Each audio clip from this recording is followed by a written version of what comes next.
Hey guys, and welcome back to the channel TechTube. In this tutorial, we are gonna look at how to add the email on Webtoon.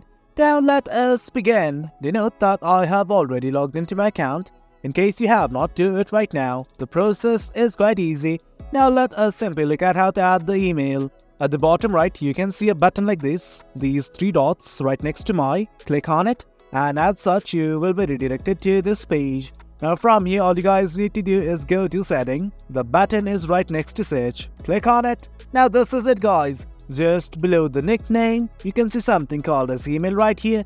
Click on the button just below it.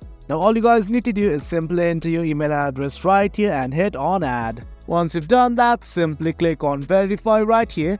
And as such, a verification code will be sent to your email address. Now all you guys have to do is go to your email and click on the verify button. And as such, the email address will be added to your Webtoon account. Well guys, that is it. That's how we add email to Webtoon. The process is quite easy. Hope you guys found this video informative, and for more content like this, do remember to hit like, share and subscribe. Your support fuels us.